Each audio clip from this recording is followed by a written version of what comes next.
The United States is flagging what it calls trade irritants in a new report, and it cites several measures here in Canada, including the federal government's Buy Canadian procurement policy and the decision to pull American alcohol off the shelves. Yeah, Patricia, the federal government announced its Buy Canadian policy in December in response to U.S. tariffs. And while American businesses say they have a hard time fighting for contracts, some point out the U.S. has a similar policy on their side of the border. There was a high-level meeting this week in Washington between senior officials from Canada and the United States to discuss these and other issues. So none of this is surprising to us. It's about buying Canadian, but also, frankly, just not buying American. It has been evolving dynamically. In fact, most of our clients prefer to purchase Canadian products. A formal U.S. government report has now placed Canada's economic response at the center of Washington's trade concerns, not as a footnote, not as a diplomatic grievance, as a documented, measurable problem that American officials can no longer explain away. U.S. goods exports to Canada are down by over $13 billion. U.S. goods imports from Canada are down by nearly $30 billion, and those numbers are now sitting on Donald Trump's desk. What Washington assumed would be a one-sided pressure campaign has produced something it did not model for. The pressure is now flowing in both directions, and the data is making that impossible to ignore. For months, the working assumption inside Washington was linear. Apply tariff pressure on Canada, create economic discomfort, wait for the adjustments to tilt the balance back toward the United States. That calculation did not account for the scale of what Canada would actually do. It did not account for the coordination. It did not account for the persistence. And it certainly did not account for the possibility that Canada's response would begin generating consequences inside the American economy itself, consequences measurable enough to end up in official U.S. trade reporting. That is where this story now stands. The conversation in Washington has moved beyond political positioning. It is inside the economic data, and the data is no longer peripheral. The declines in cross-border trade flows carry specific meaning. When U.S. goods exports to Canada fall by over $13 billion, that is not a rounding error. It is demand evaporating from sectors that assumed a stable northern market. When U.S. goods imports from Canada fall by nearly $30 billion, supply chains that were built around cross-border integration are registering sustained disruption. Services trade, including tourism, has been affected as well. These are not temporary slowdowns consistent with normal business cycle variation. These are shifts in pattern. And shifts in pattern do not reverse automatically when a political signal changes. What makes the current situation structurally different from previous trade tensions between the two countries is that Canada's response has not been fragmented or reactive. It has been layered. Multiple policy instruments have aligned in the same direction at the same time, creating a feedback loop that reinforces itself. Each individual element would be meaningful on its own. Together, they form something considerably more difficult for American trade officials to offset. The Buy Canadian procurement policy is the clearest institutional expression of that strategy. Announced in December, in direct response to U.S. tariffs, the policy requires all government contracts valued at $25 million or more to prioritize Canadian workers and Canadian industries. From Washington's perspective, this is not a symbolic gesture. It is a systematic exclusion of American firms from large-scale government procurement at precisely the moment when those firms were already dealing with reduced consumer demand in the Canadian market. The U.S. government's own trade report has flagged it as a trade irritant language that in diplomatic contexts signals formal objection and active concern. American businesses competing for Canadian government contracts are now operating under conditions that compound every other disadvantage they face.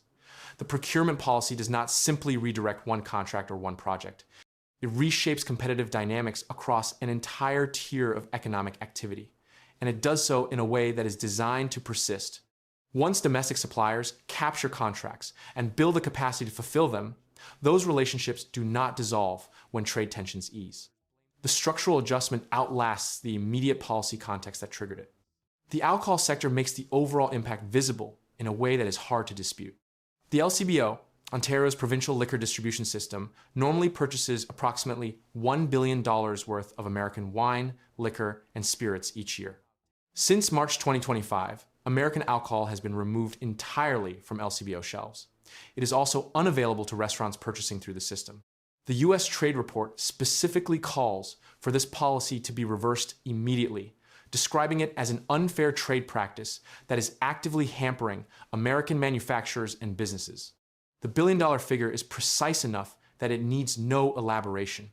$1 billion in annual purchasing power, centralized through a provincial distribution system, was switched off in a single policy decision.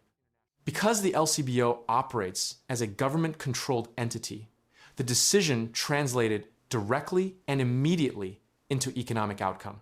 There was no gradual erosion. There was no market mechanism that American producers could respond to or adjust for. The shelf space disappeared. Ontario's finance minister's office has since stated explicitly that U.S. alcohol will remain off those shelves until tariffs are completely removed. That condition has not been met. Consumer behavior in Canada has reinforced the institutional policy from the ground up. Across the country, purchasing decisions that were previously neutral have become deliberate. Shoppers are checking labels. Some are avoiding American products outright as a matter of principle, not just price. One Toronto shopper, Scott Proudfoot, described his approach directly. It is about buying Canadian, but also simply not buying American. He is not an outlier. The behavior he described has been documented broadly enough that it has entered the official U.S. trade concern framework. What this creates at the macro level is a feedback loop operating on two parallel tracks simultaneously. Government policy redirects institutional spending away from American suppliers. Consumer behavior redirects household spending away from American products. Each track reinforces the other. Policy signals to consumers that the shift is endorsed and intentional. Consumer behavior signals to government that the policy has public support and political durability. The result is a level of consistency that makes this response fundamentally different from a standard retaliatory tariff package, which can be suspended or reversed in a negotiation. Behavioral shifts at the consumer level, once established, are considerably harder to undo. The U.S. Trade Report's formal presentation of these concerns to Donald Trump marks a specific threshold. This is no longer a matter of Canadian political positioning or symbolic counter-messaging. It is inside the formal U.S. economic review process. Officials who compile that kind of reporting are not working from headlines. They are working from trade flow data, procurement contract records, sector-level revenue figures, and supply chain disruption assessments. When those officials flag $1 billion market contraction in alcohol alone, alongside $13 billion in reduced goods exports and nearly $30 billion in reduced goods imports, and when that report is then placed in front of the president, the implication is that the assumptions underlying the original tariff strategy require revision. Washington's original model assumed that economic pressure would remain largely unidirectional. Canada would absorb costs, Canadian industries would face contraction, and eventually the political and economic calculus in Ottawa would shift toward accommodation. That model is colliding with a different reality. Reduced demand from Canadian consumers, restricted market access for American businesses through procurement exclusion, redirected government spending toward domestic suppliers, removal of American products from centralized provincial distribution networks. These are not isolated countermeasures. They are simultaneous, coordinated, and reinforcing. The CUSMA joint review is scheduled for July 1st. All three parties, the United States, Canada, and Mexico, must decide at that deadline whether to extend the agreement for another 16 years, renegotiate its terms, or allow it to expire.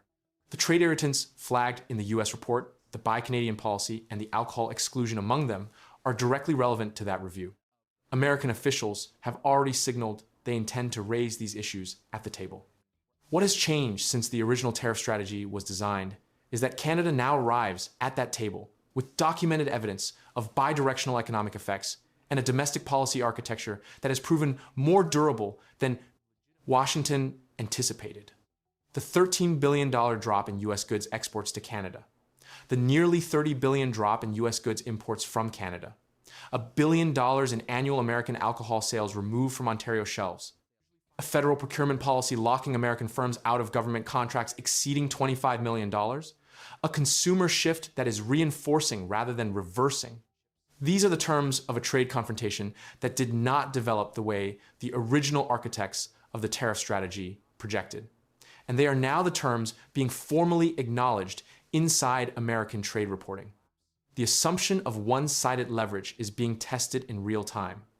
The data is beginning to answer the question. Haiku 4, 5, Claude is AI and can make mist.